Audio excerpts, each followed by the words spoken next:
Mike here.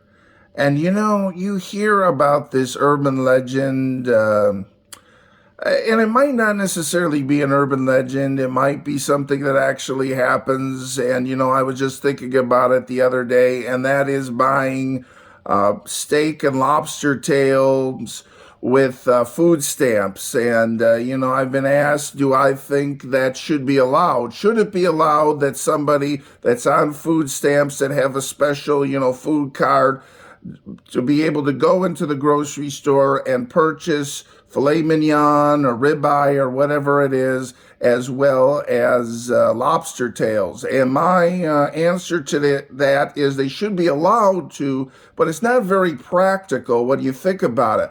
I have not at all, I think, priced lobster tails, and I haven't priced steak for a while, and I would think it could be, $30, $40. I think in the so-called news article, it was about $30. And you have to look at it, like I say, it's not practical because with that $30 sure, you could buy a steak and lobster tails, but with that $30, you could buy fresh fruits and fresh vegetables and breads and a lot of necessities that you would need. And I think it is irresponsible and selfish if you have a family and ma and pa are eating lobster tails and filet mignon, and that money that those food stamps are supposed to provide for the entire family, little Johnny, little Susie, and Ken and Karen, they're, spending all the money on that for themselves. I don't think it's, very nice and very polite and practical at all. It's just not fair to the kids. But let's say Ken and Karen are, in fact, on their own. The kids have moved out or they never had the pleasure of having children.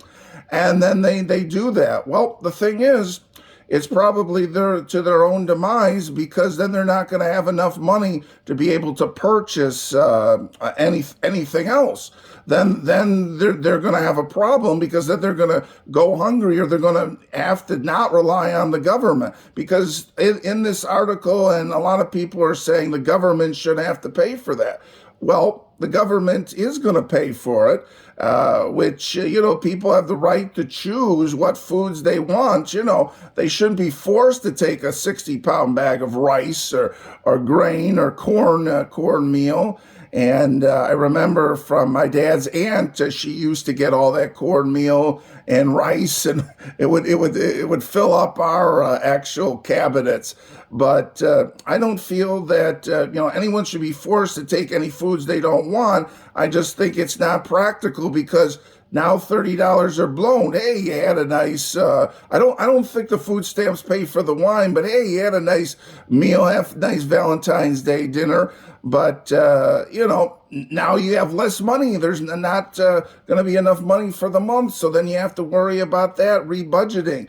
You're going to wind up in the poorhouse just because you had a nice surf and turf. So that's not going to work. But I mean, as far as should they be able to, I mean, I think it's their right, but I don't think it's very practical. Again, this is Mike, and keep on watching.